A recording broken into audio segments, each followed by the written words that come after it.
The massive space station, the Galactic Council, floated peacefully above the blue-green world of Zenther Prime. Inside its crystal walls, hundreds of alien representatives gathered for their monthly meeting. The air hummed with soft music and gentle lights as the most civilized species in the galaxy discussed trade routes and cultural exchanges. Suddenly, alarms began to scream. The elegant Luminari delegates stopped their melodic conversations. The crystalline Vorthack representatives ceased their harmonic singing. Even the gaseous Nebulan ambassadors paused their colorful light displays. Something was very wrong. Space itself seemed to tear open like fabric. Dark holes appeared in the void, and from these holes came ships. Not the clean, shining vessels that civilized species used, but something else entirely. Something that made the alien witnesses step back from their viewing windows in shock and horror. The human fleet emerged from hyperspace like a pack of wounded animals returning from a hunt. Their ships were massive, blocky things made of gray metal and sharp angles. But what truly disturbed the watching aliens was their condition. These vessels looked like they had been through a war. Hull plating hung loose like torn skin. Weapon systems sparked and smoked. Some ships were missing entire sections, held together by emergency force fields, and what appeared to be welded metal patches. Burn marks covered their surfaces in ugly black streaks. And most disturbing of all, dark stains covered the outer hulls of every single ship. The stains looked suspiciously like dried blood. Admiral Kim Soo-jin stood on the bridge of her flagship, watching the council station grow larger on her main screen. Her uniform was torn at the shoulder, and a fresh bandage covered her left arm. Around her, the bridge crew worked with quiet efficiency, their faces showing the exhaustion of beings who had seen too much in too short a time. "Ma'am," called Communications Officer Park Min-ho from his station. His voice was rough, like he had been shouting orders for days. "The council is responding to our request for immediate audience. They're hesitant." Kim nodded grimly. She had expected this reaction. Through the transparent walls of the council station, she could see the alien delegates gathered at viewing ports, staring at the human fleet with obvious disgust and fear. Their perfect, pristine world had never seen anything like the battle-scarred warships now filling their space. "What exactly are they saying?" Kim asked. Park looked uncomfortable. "They're calling us contaminated, Admiral. They want to know why we brought instruments of war into their peaceful space. They're asking if we come seeking conquest." A bitter laugh escaped from Lieutenant Choi Boram, who was monitoring the tactical systems despite the splint on her wrist. "Conquest," she muttered. "If only they knew." Through the ship's communication system, Kim could hear similar conversations happening on the other vessels in her fleet. Tired voices reporting the same mixture of alien curiosity and revulsion. The humans had expected this reaction, but it still stung after everything they had been through. The council station itself was a marvel of alien engineering. Made for what appeared to be living crystal, it grew like a flower in space, its petals serving as docking bays and meeting chambers. Soft lights pulsed through its transparent walls in soothing colors. Everything about it spoke of peace, prosperity, and advanced civilization. It was a complete opposite of the human fleet, which looked like it had crawled out of some cosmic battlefield. And in a way, it had. "Admiral," Park called again, "we're being assigned a quarantine position. They want us to remain at a safe distance while they decide whether to grant us audience." Kim felt her jaw tighten. After everything her people had sacrificed, after all the lives lost and blood spilled, they were being treated like diseased animals. But she forced herself to remain calm. Getting angry would not help their situation. "Accept their terms," she ordered. "We need to speak with them, and we'll do whatever it takes to make that happen." As the human fleet moved to the designated coordinates, Kim caught sight of her reflection in the dark screen. Her face was drawn with exhaustion, and purple stains marked her jacket. She knew how she must look to these pristine aliens, but she also knew the truth behind those stains. The truth that would shock the entire Galactic Council when they finally heard it. From the elegant chambers of the council station, hundreds of alien eyes continued to watch the human fleet with a mixture of fascination and horror. They saw primitive warships covered in the evidence of recent violence. They saw a species that appeared to solve problems through brute force and bloodshed. What they did not yet understand was that the blood covering those ships told a very different story. A story of sacrifice, heroism, and the lengths to which some beings would go to protect others. But Admiral Kim Soo-jin would make sure they learned that truth, no matter how long it took to convince them to listen. The unexpected arrival of humanity at the Council had shaken the very foundations of galactic civilization. Soon, it would change everything they thought they knew about what it truly meant to be civilized. The great chamber of the Galactic Council had never witnessed such a disturbing sight. As the human delegation entered through the pristine crystal doors, a wave of revulsion rippled through the assembled alien representatives. The contrast was shocking. The elegant, glowing forms of civilized species facing what appeared to be primitive barbarians fresh from battle. Admiral Kim Soo-jin led her small group of officers across the polished floor.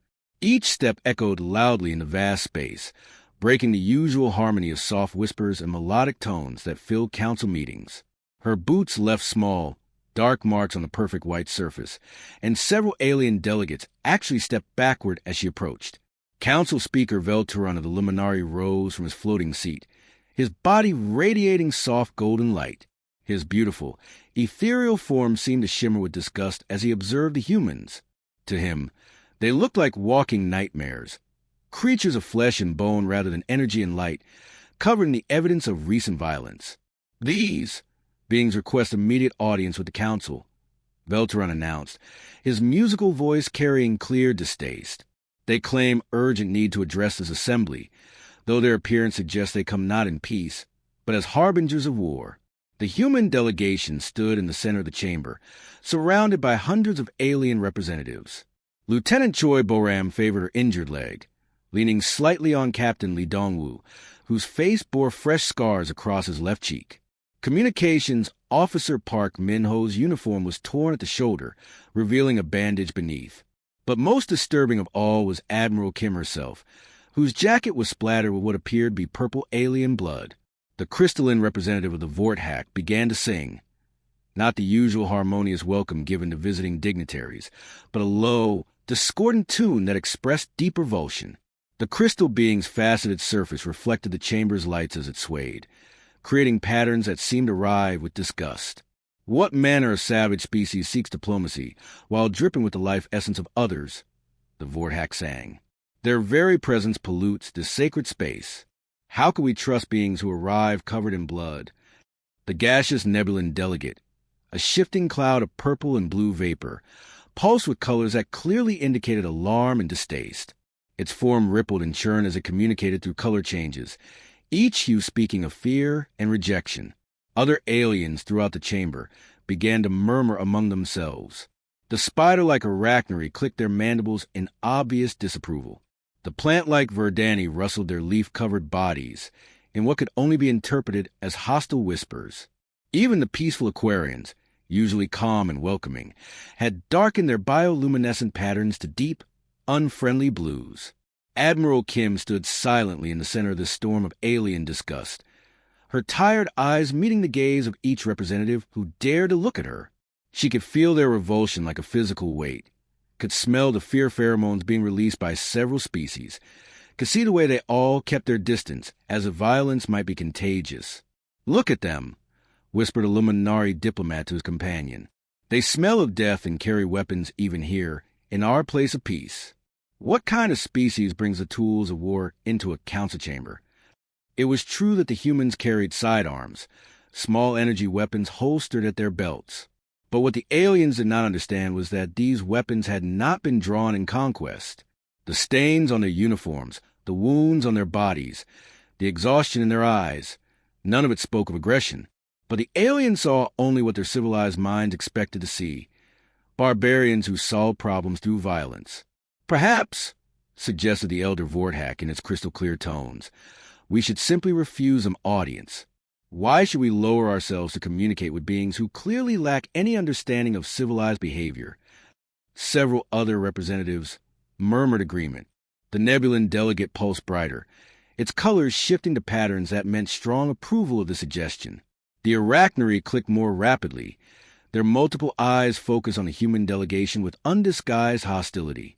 Through it all, Admiral Kim remained silent, letting them speak their disgust and fear. She knew that arguing now would only confirm their worst assumptions about human nature. Instead, she waited, her small team standing close behind her like soldiers awaiting orders. Lieutenant Park Minho shifted uncomfortably as Alien after Alien expressed their revulsion. The young officer had never imagined that their arrival would provoke such a reaction. After everything they had been through, after all the sacrifices made, to be treated like common criminals felt like a final insult. But Kim had expected this. She understood that appearances mattered to these civilized species, and she knew exactly how her people must look to beings who had never experienced real war, real sacrifice, real loss. They saw blood and assumed murder. They saw weapons and assumed conquest. They saw exhaustion and assumed weakness. What they did not see was the truth that would soon shake their perfect, pristine world to its very foundations. Speaker Velteron raised his glowing hand, calling for silence in the chamber. His golden eyes fixed on Admiral Kim with barely concealed distaste. "State your business quickly, humans," he said coldly. "Explain why you have brought your instruments of war and your stench of death into our sacred space." Finally, Kim stepped forward, ready to speak the words that would change everything. Admiral Kim Soo-jin stepped forward, her boots clicking against the crystal floor of the council chamber. The sound seemed to echo forever in the vast space, and every alien eye fixed on her with a mixture of disgust and curiosity. She could feel their revulsion like a cold wind, but her voice remained steady and strong. "You want to know why we're covered in blood?" she asked, her words carrying clearly to every corner of the chamber. "You want to know why our ships look like they've been through hell? Because they have. And so have we." She gestured to Lieutenant Park Hye-won, who activated a small device at his belt. Suddenly, the air above them filled with moving pictures, holograms that showed scenes of desperate battle and incredible destruction. The alien delegates gasped and whispered as images of massive, dark machines filled the chamber. 8 months ago," Kim continued, "we received distress calls from 3 star systems on the edge of known space. The messages spoke of something impossible, something that your own governments dismissed as ancient myth and superstition. The hologram showed enormous black ships, twisted and wrong-looking, emerging from the darkness between stars. They moved like living things, but their surfaces were covered in mechanical parts that shifted and changed." Watching aliens throughout the chamber began to recognize what they were seeing, and fear replaced disgust in their expressions. "The Devourers had returned," Kim said simply. "The ancient enemy that your histories claim was defeated thousands of years ago. But they weren't defeated. They were only sleeping, waiting in the cold dark for the right moment to wake up and feed again." The images changed to show planets under attack, cities burning, massive evacuation ships trying to escape as the Devourer fleet consumed everything in its path. The mechanical monsters were exactly as the old legends described, beings that ate civilizations and turned their victims into more themselves. "Your own fleets were the first to respond," Kim continued, her voice growing harder. "The beautiful Luminari warships with their energy weapons, the Vorthak crystal formations with their harmonic resonance cannons, the Nebulan cloud ships with their quantum disruptors. They arrived with confidence and pride, certain that their advanced technology would easily handle these primitive machines." A new set of images appeared, showing the alien fleets in battle. For a moment, it looked like they might succeed. Energy beams lanced out from sleek alien vessels, striking the dark Devourer's ships. But then something terrible happened. The enemy machines began to change, their surfaces shifting and adapting. Within minutes, the same weapons that had damaged them before became completely useless. "The Devourers learned," Kim explained to the horrified alien audience. "Every weapon you use against them, every tactic you tried, they absorbed it and became immune. Your energy shields meant nothing to them. Your quantum weapons couldn't touch them. Your beautiful, advanced technology was useless against an enemy that could adapt to anything you threw at it." The hologram showed the alien fleets retreating in panic as the Devourers pressed their attack. Ship after ship fell to mechanical horrors, their crews either killed or worse, absorbed into the enemy collective to become part of the swarm. "And then your governments made a choice," Kim said, her voice filled with quiet anger. Faced with an enemy they couldn't defeat, They decided to abandon 3 entire star systems. 60 billion people, your own citizens, left to die while your fleets retreated to defensible positions. Several alien delegates began to shift uncomfortably. The Luminari speaker Velteron's golden glow dimmed as he remembered the emergency sessions, the difficult decisions, the cold calculations that had led to retreat. But we received those distress calls too, Kim continued. And humans don't abandon people to die, not if there's even the smallest chance of saving them. The images changed again, showing the human fleet arriving at the first attack system. Their ships looked crude and primitive compared to the elegant alien vessels, but there was something different about their approach. While the aliens had tried to fight the Devourers from a distance, the humans flew straight into mechanical swarms. You see, Kim explained, we learned something important about the Devourers. Yes, they can adapt to energy weapons and advanced technology, but they have trouble with simple, brutal, direct attacks. They can't easily adapt to a ship ramming straight through their hull. They can't quickly adjust to soldiers fighting them hand-to-hand with plasma cutters and metal bars. The hologram showed human ships deliberately crashing into Devourer vessels, their crews fighting room to room through alien space stations to rescue trapped civilians. The scenes were brutal and desperate, but effective in a way that advanced technology had not been. The blood on our ships, Kim said quietly, belongs to Captain Yoon Jahai, who manually flew her damaged cruiser into a Devourer command ship to give an evacuation convoy time to escape. To Engineer Oh Soo-jin, who stayed behind to repair a failing life support system while Devourers cut through the station's hull around her. To Medical Officer Kong Tamin, who gave his own blood to save wounded Luminari children when the medical supplies ran out. The chamber had fallen completely silent. Even the usual background hum of alien conversations had stopped as the representatives absorbed what they were hearing. We didn't come here looking for your gratitude, Kim concluded. We came to warn you. There are more Devourer swarms out there in the dark, and next time, you might not be lucky enough to have barbarians willing to bleed for strangers. The silence in the council chamber stretched on like a hell breath. Then, slowly, new voices began to fill the air. But these were not the voices of the assembled alien delegates. Instead, holographic communication screens materialized around the chamber, showing faces from across the galaxy, the survivors that humanity had rescued. A young Luminari child appeared on one screen, her golden light dim but alive. Her voice was soft but clear as she spoke directly to the shocked council members. The human soldier gave me his food, she said simply. I was so hungry, and he had not eaten in 2 days, but he gave me everything he had. When the bad machines came, he carried me to safety, and his hands were bleeding, but he never let me go. Another screen showed an elderly Vorthak, his crystalline form cracked but healing. His harmonic voice sang out across the chamber. The human engineer stayed with us when our ship was breaking apart. She could have escaped, but she used her own tools to fix our life support systems. We begged her to save herself, but she said no Vorthak would die while she still breathed. More and more screens appeared, each showing a different rescued alien, each telling their story. A Nebulan family whose children had been saved by human medics. An Arachnary merchant whose cargo ship had been defended by human fighters. Dozens, then hundreds of testimonies flooded the chamber. Commander Lim Jae-sung stepped forward, his arm still in a rough military sling. His uniform was cleaner than the Admiral's, but dark stains still marked the fabric. When he spoke, his voice was quiet, but everyone in the chamber could hear him perfectly. We lost 60% of our fleet, he said simply. 400 ships and their crews. But we saved 3 entire star systems. Every single person who wanted to evacuate got out alive, even the ones who said they didn't want our help at first. Lieutenant Choi Boram activated another holographic display. This one showed casualty reports, long lists of names and numbers that told the real cost of the rescue operation. The alien delegates stared at the data, trying to understand what they were seeing. Human casualties, 47,000 dead, 82,000 wounded. Boram read aloud.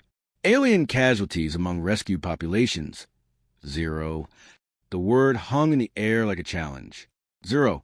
Not a single alien life had been lost during the human evacuation efforts.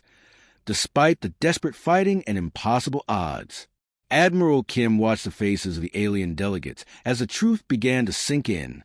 She could see understanding dawning in their eyes, replacing the earlier disgust and fear. The speaker Velteron's golden glow began to brighten again, but now it seemed to pulse with something like shame rather than anger. "Your energy weapons are beautiful," Kim said, her voice carrying across the stunned chamber. "Your ships are elegant and your technology is far beyond anything we can create. But when the Devourers came, all of that advanced technology became useless because they could adapt to it faster than you could use it." She gestured to her battle-scarred officers, standing proudly despite their wounds and exhaustion. Sometimes you need someone stupid enough to grab a plasma cutter and fight their way through a Devourer's core while trying to turn them into one of its own machines. Sometimes you need people willing to ram their ships into the enemy because it's the only way to break through their adaptive defenses. On the holographic screens around the chamber, more rescued aliens continued to tell their stories. A Vorthack engineer spoke of human soldiers who had shared their ammunition when the crystal being's harmonic weapons failed. A Nebulan family described how human medical officers had learned to treat their gaseous forms, working around the clock to save lives they had never encountered before. "The purple stains on my jacket," Kim said, touching the marks on her uniform. "That's the blood of a Luminari diplomat named Kefar. He was wounded during the evacuation of Orbital Station Zeta-7. Our medic couldn't save him, but he died knowing his children were safe on one of our ships." The chamber was completely silent now. Even the usual background sounds of alien technology had stopped as every being present focused on the human admiral's words. "The red stains are from my own people," she continued. "Engineers who sealed hull breaches with their bodies. Pilots who stayed at their controls while their ships burned around them. Marines who held choke points against Devourer assault units so civilians could escape." Lieutenant Park Min-ho stepped forward, his communications equipment still crackling with incoming messages from across the galaxy. His young face was marked with exhaustion, but his voice was strong. "The rescue operations are still ongoing," he reported. "Human ships are evacuating the last populations from the outer rim systems. Estimated completion, 72 hours. The alien delegates began to look at each other with new understanding. These were not the savage barbarians they had first believed. These were beings who had willingly walked into hell itself to drag others back to safety. Council Speaker Velteron rose from his floating seat, his elegant form trembling with emotion that his species rarely showed in public.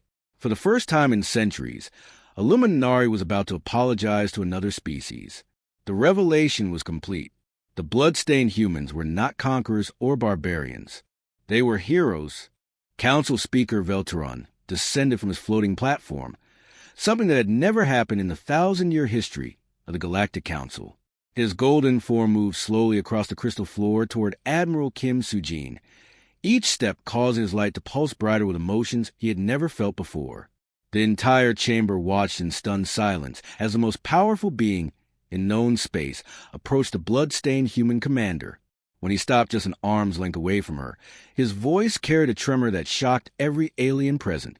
"We have made a terrible mistake," he said, his musical tones now heavy with shame. "We looked at your appearance and saw savagery where we should have recognized the greatest heroism our galaxy has ever witnessed." Kim remained still, her tired eyes meeting his glowing gaze without flinching. Around them, hundreds of alien delegates began to understand the full weight of what had happened. These primitive-looking humans had accomplished what the most advanced civilizations in the galaxy could not.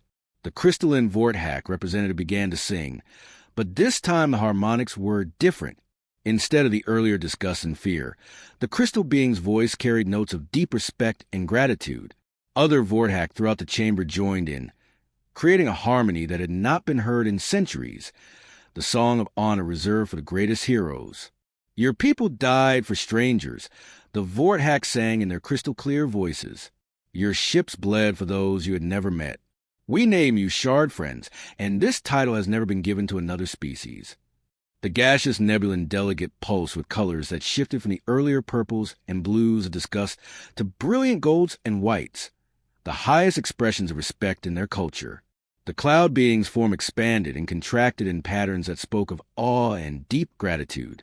Even the spider-like Arachnary, usually cold and calculating in their emotions, began clicking their mandibles in the rhythm reserved for the most honored dead. It was their way of saying that the human sacrifice would be remembered forever in their genetic memories.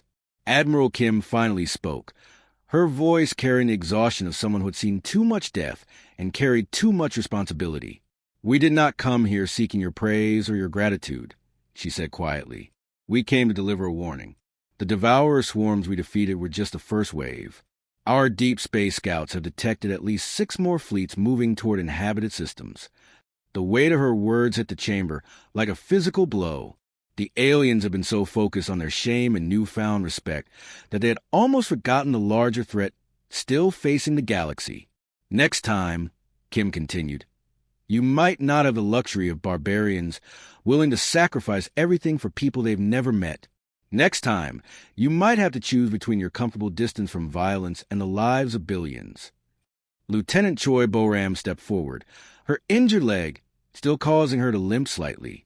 Despite her wounds, her voice was strong and clear. "Our remaining ships will continue evacuation operations," she announced. "But our fleet is badly damaged. We've lost most of our heavy cruisers, and our supply lines are stretched to breaking. We can save maybe 2 more systems before we're forced to withdraw for repairs." The implications hung in the air like a death sentence. Without human intervention, the remaining Devourer fleets would consume system after system while the advanced alien civilizations retreated behind their energy shields and quantum barriers. Speaker Velturan looked around the chamber at his fellow council members. The shame in the air was almost tangible as the civilized species realized how completely they had failed not just humanity, but their own principles. "What do you need?" he asked simply.